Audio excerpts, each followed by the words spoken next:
Bonjour. Alors comme suite à la vidéo précédente concernant la simulation de fatigue statique sur cette pièce, on va cette fois-ci voir si on peut optimiser la pièce elle-même de manière à faire en sorte qu'elle soit tout aussi costaud, tout aussi rigide, mais avec moins de matière. Pour gain de légèreté, gain en production, enfin si c'est un destiné à l'impression 3D, ça fait un peu moins de filaments pour la même rigidité. Donc on va voir ce qu'il est possible de faire. On va d'abord commencer par retourner dans le modèle pour maximiser un petit peu. Comme je l'avais dit ici, on se rend compte qu'on a quand même encore un point de faiblesse qui est toujours à la fin de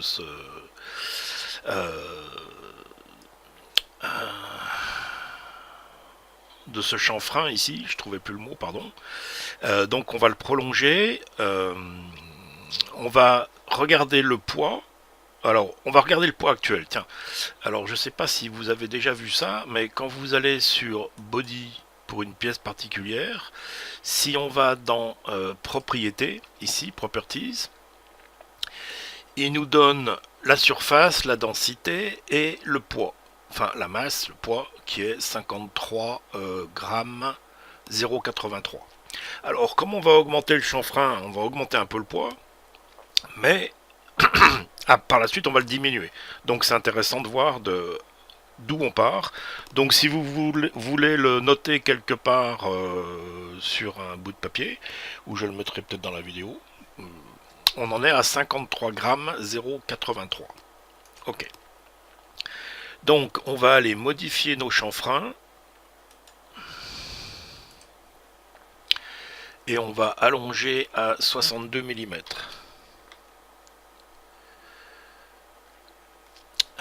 Je vois mal, on peut même allonger un peu plus, on va allonger à 66, 68, 68. Ok, en gardant la même hauteur, c'est pas la peine de... Alors, le deuxième chanfrein, on fait la même chose. Edit feature, 68. Voilà, et on va aller se mettre un filet ou congé ici et de l'autre côté. Donc, filet... ici et ici, filet de 20 mm. Oh, c'est peut-être beaucoup ça. Ouais, mais c'est bien, ça devrait renforcer assez sérieusement. Bon, voilà.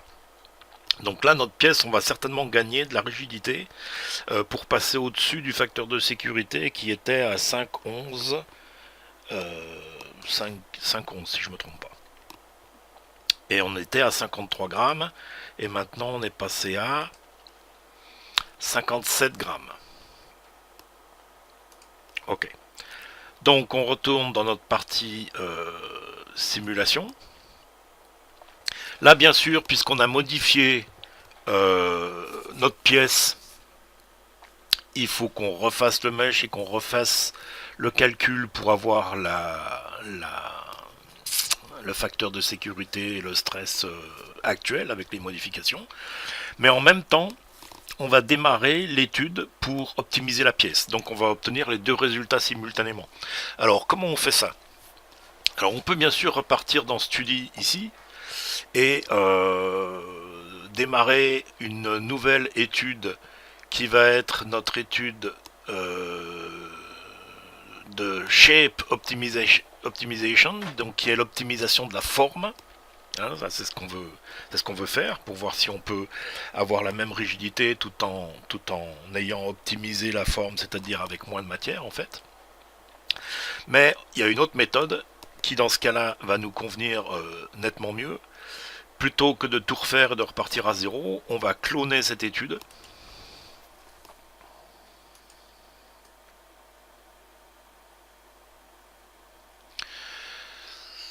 Donc ici, alors on va commencer par aller modifier alors ce qu'ils appellent settings, réglage. Alors le type d'étude, ça va plus être statique, mais ça va être shape optimization. On va modifier le nom. Ah bon, on a laissé Study 1, Study 2. Alors ça va être Shape Optimization, c'est correct. Ça, on n'y touche pas. Et le mesh, on va dire qu'on veut un mesh d'une taille absolue de 1 mm comme on l'a fait précédemment. Donc, ok. Donc l'avantage de cloner, c'est que ben, ma force est la même. Bien évidemment, le modèle, c'est exactement le même. Alors, on nous demande le but. Alors le but, c'est notre body, c'est notre corps, ça change pas. Le matériel de l'étude, c'est le même que dans l'étude précédente, ça bouge pas. Shape Optimization Setting. Alors, ici on nous demande quel est le but de l'optimisation, qu'est-ce qu'on veut faire. Alors, ce qu'on veut faire, c'est d'une part la masse, c'est-à-dire en pratique le poids. Hein, la masse, c'est le terme, comment dire, correct et scientifique, mais on a plus l'habitude de parler de poids. Donc le but, c'est que le poids de la nouvelle pièce sera de 30 égal ou supérieur à 30% de moins que le poids actuel. Hein, c'est-à-dire que là, on en est à 53 grammes, je crois. Alors, on va attendez parce que c'est pas sur le bon écran. Alors, 53 grammes moins 30% égal. Donc, le but, c'est d'avoir une pièce dont le poids soit inférieur ou égal à 37 grammes. Alors, on va voir si on peut y arriver. C'est le but. Et au point de vue de la rigidité, stiffness, le but c'est de la maximiser. Hein. Bon, c'est sûr que ça serait un peu idiot de dire qu'on veut diminuer la rigidité. Alors, ça c'est le but. Ensuite, la charge, elle ne change pas. Les contraintes qui sont donc le fait que c'est fixe de ce côté ici, ça change pas non plus. Le mesh, on va lui demander de le calculer. Donc on va lui dire oui.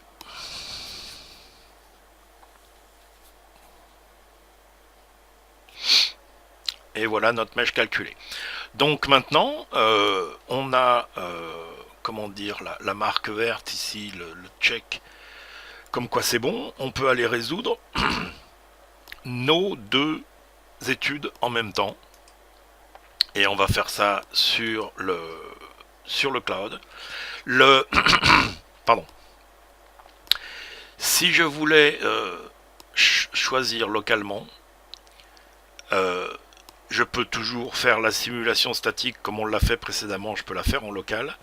Mais l'optimisation de la forme, c'est trop de calculs et c'est trop complexe. Et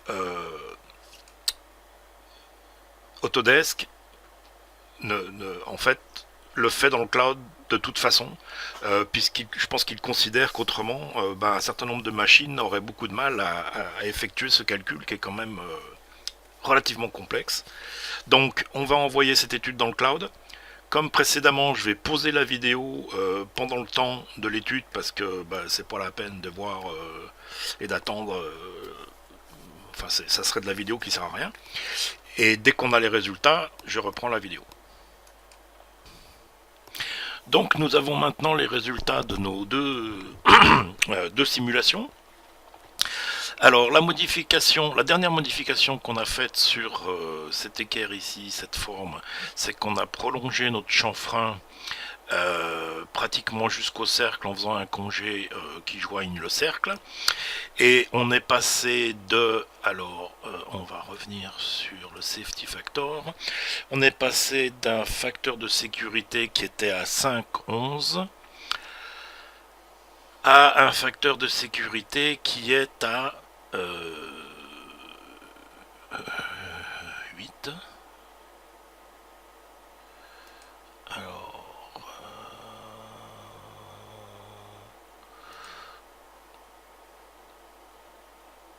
Safety factor 8 plus. Pourquoi il nous met pas le...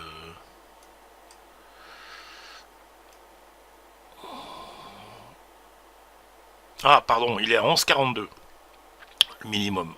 Oui, j'avais pas... Donc on a plus que doublé largement notre facteur de sécurité en allongeant ici le chanfrein jusque là. Bien. Le poids de notre modèle dans l'état actuel, il est à 57 grammes 337 alors qu'on était à 43 grammes avant de... Enfin, dans l'étape précédente, avant de modifier le chanfrein une dernière fois. Hein, on est maintenant à 57 grammes 337. Alors, à noter et à se souvenir pour la suite. 57 grammes 337.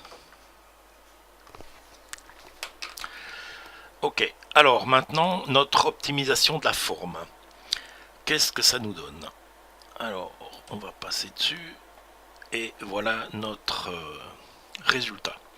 Alors ici, ce que ça nous donne, c'est que pratiquement... Alors le but, c'était de diminuer... Alors...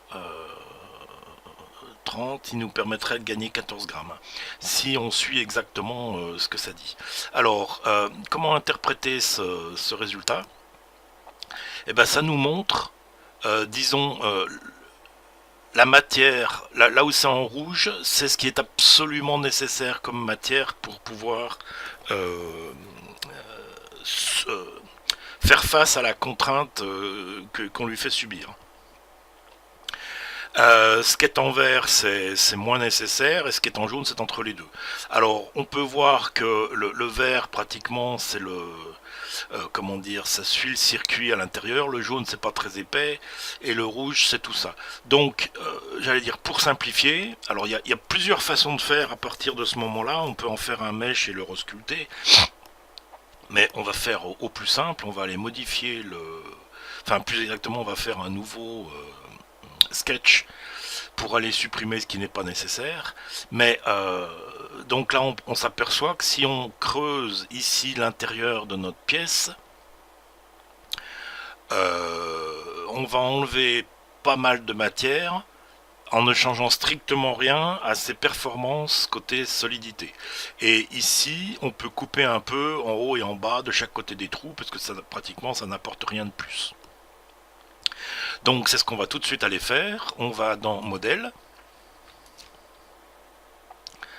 On va aller faire un sketch sur cette face. Pardon, créer de sketch sur cette face. On va aller projeter notre forme sur le sketch. Donc le body, et ce qu'on veut, c'est ça. On fait OK. Et on peut aller cacher le body pour n'avoir plus que ça. Et donc on va venir dessiner... alors ça va nous rendre service, on va se faire une ligne de symétrie.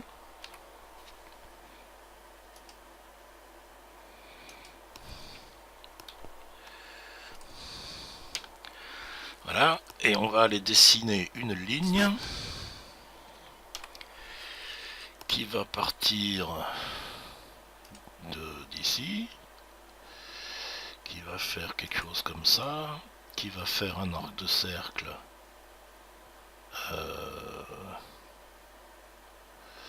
à peu près comme ça, qui va faire une ligne qui vienne par là, qui va faire un arc de cercle ici, qui va nous refaire une ligne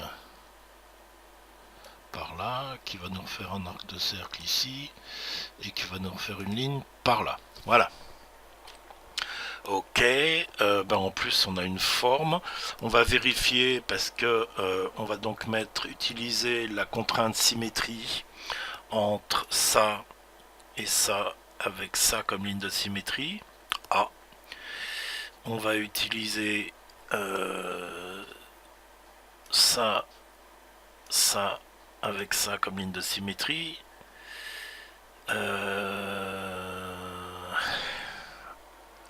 Ça visiblement on peut supprimer.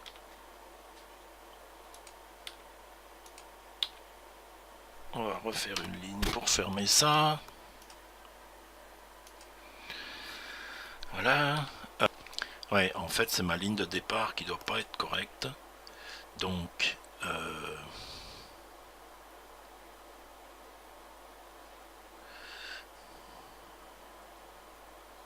non,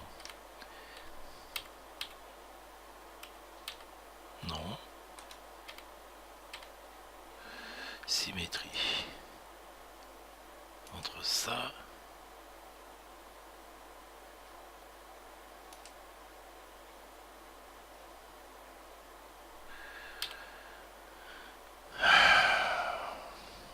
Alors,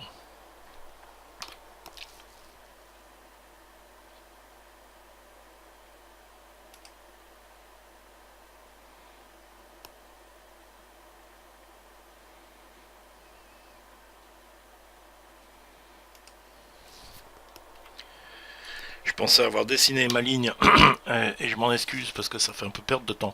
Je pensais avoir dessiné cette ligne de référence de symétrie au milieu, et en fait, elle ne l'est pas.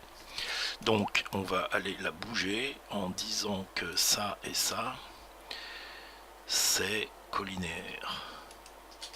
Voilà. Voilà, ça c'est ce qu'on veut. C'est ma bêtise, j'aurais dû commencer à faire ça comme il faut. Bon, alors, stop sketch. On va refaire apparaître notre body. On va prendre cette surface. On va lui dire extrude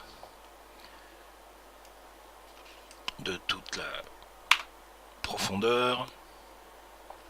Et maintenant que notre forme j'ai oublié, maintenant que notre forme a changé, on va aller refaire les études. Mais avant, on va refaire Edit Sketch.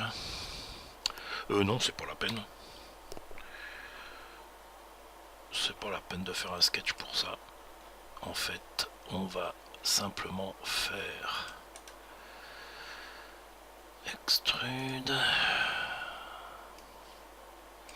On va faire -5. Ça me laisse assez de marge pour le trou. On peut même faire un peu plus. On va faire -10. Qu'est-ce que ça donne -10? -10, ça va. Ça. Et ici, on refait -10. Voilà. Et on va aller vérifier qu'on a la même solidité, enfin la même facteur de sécurité que précédemment. Donc on retourne dans le modèle, dans la simulation, pardon. On voit qu'il faut bien sûr qu'on régénère les mèches.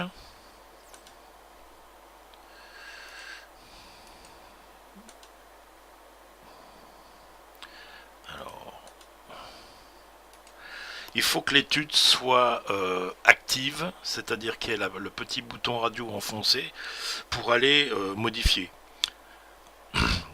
Et celle du haut, enfin l'étude statique n'étant pas active, c'est pour ça que ça marchait pas. Donc je commence par faire celle qui est active, qui est donc l'optimisation de la forme. Et maintenant on va aller activer celle-ci pour aller modifier ce mesh. Aller modifier, régénérer ce mesh.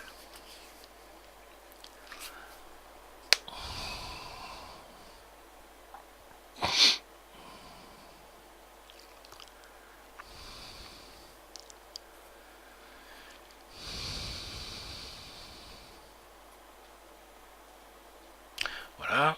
Alors, le mesh, on n'est pas obligé de le voir. On va dans Solve. et on va simuler nos deux études.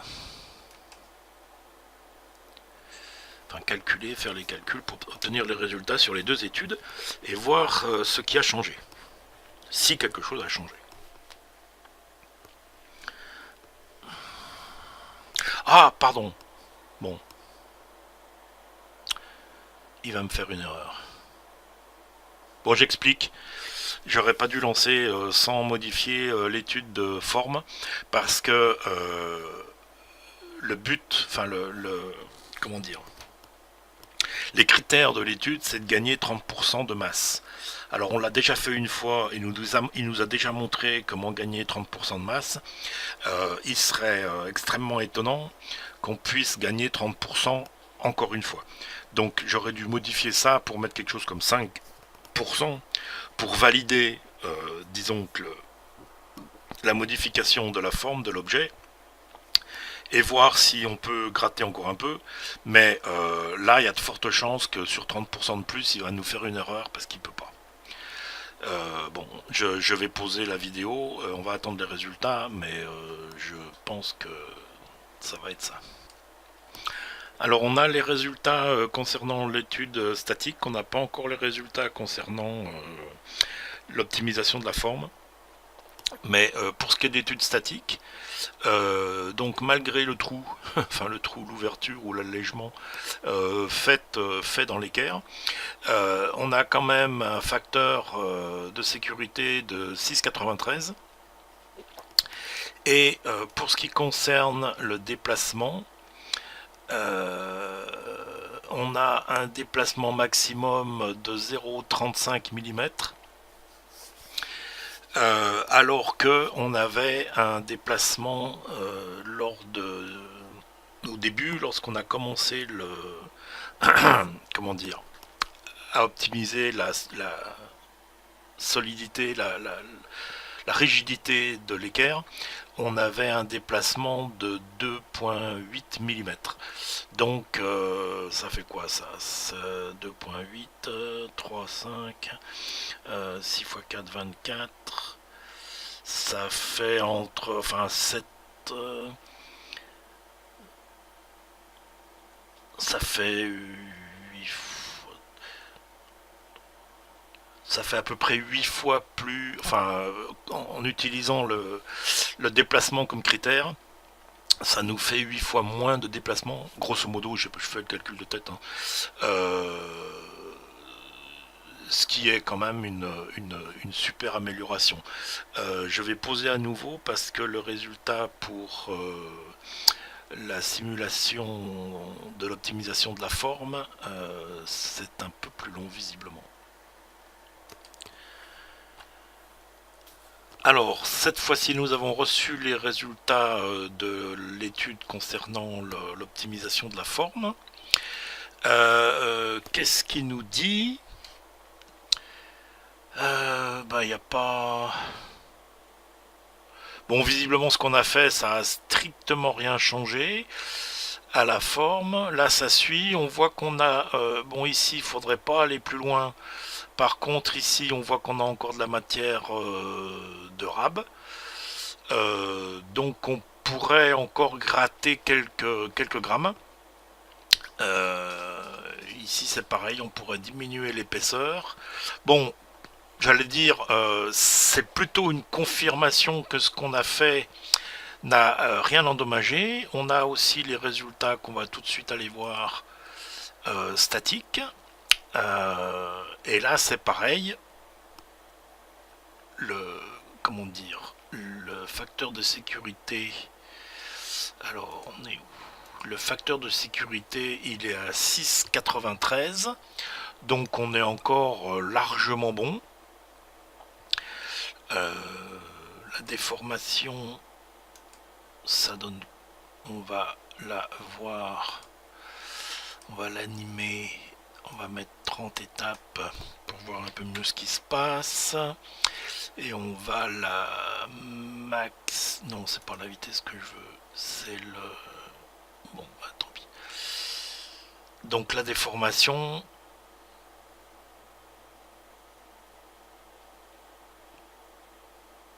maximum, elle est de 0,35 mm, donc pas tout à fait 4 dixièmes, 3 dixièmes et demi. Bon, voilà, je pense que au niveau des résultats, on a quelque chose de tout à fait correct. Et au niveau de l'optimisation, on n'est pas trop mal. Bon, on pourrait continuer encore un peu, mais on n'est pas obligé de chercher la limite. Et le poids de notre objet, il est maintenant de 33 grammes 248. Donc on est passé d'un départ avant amélioration des congés, enfin des chanfreins qu'on a fait en dernière étape, on était à 43 grammes 455. Une fois qu'on a modifié nos chanfreins, on était à 57 grammes. Et maintenant, on est passé à 33 grammes. Donc par rapport au départ, on est 10 grammes en dessous. Bon, ça n'a pas l'air de grand chose, mais 10 grammes sur 40 grammes, ça fait quand même 25% du départ. Hein. On était à 57, donc presque 60. Donc là, 33 grammes, on est à la moitié du poids de l'objet, avec ça étant plein et avec comment dire, les extrémités qui étaient un peu plus longues. Donc au niveau du gain de matière, je vais dire, c'est plutôt satisfaisant. Et la rigidité, elle est toujours aussi bonne. Donc voilà. Alors, une chose que je veux préciser avant de terminer cette vidéo, que j'espère vous apprécier et que vous trouverez intéressant dans vos propres explorations, c'est que cette fonction particulière, elle est en preview, ce qui veut dire aussi en bêta test si vous voulez. Donc simulation, type d'études avancées.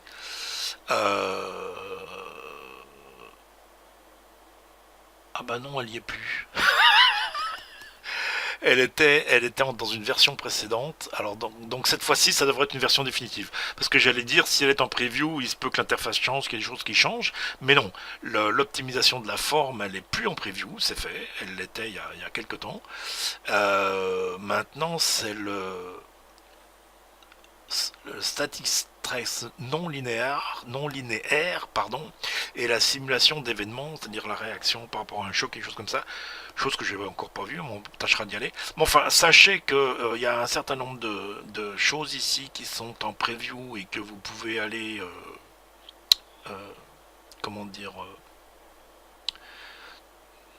activer. Je l'avais pas dit aussi précédemment, mais l'espace de travail sur le mesh, il est en preview. Hein, donc si vous voulez pouvoir certaines choses, si vous voulez pouvoir les faire sur le mesh, il faut mettre ça, cocher la petite case pour que ça fonctionne. Il y a aussi, pour ceux qui sont intéressés, la possibilité de avoir une étude sur les circuits imprimés en tournant ça on, et il y aura un fonctionnement avec Eagle qui a été racheté par Autodesk. Et donc vous avez le moyen dans une étude d'aller mettre un circuit imprimé avec tous les composants en 3D pour voir si ça, comment dire, s'inclut correctement dans l'objet que vous êtes en train d'étudier. Bon, je ne vais pas passer plus de temps là-dessus. Ça c'est fait. Donc voilà, cette étude de optimisation de la forme, eh ben, elle est faite, elle fonctionne, et visiblement on a plutôt un bon résultat. Alors voilà, à vous de jouer. Merci de votre attention. N'hésitez pas à vous abonner au site. Regardez les différentes vidéos qui existent si vous ne l'avez pas déjà fait. Et à bientôt. Salut!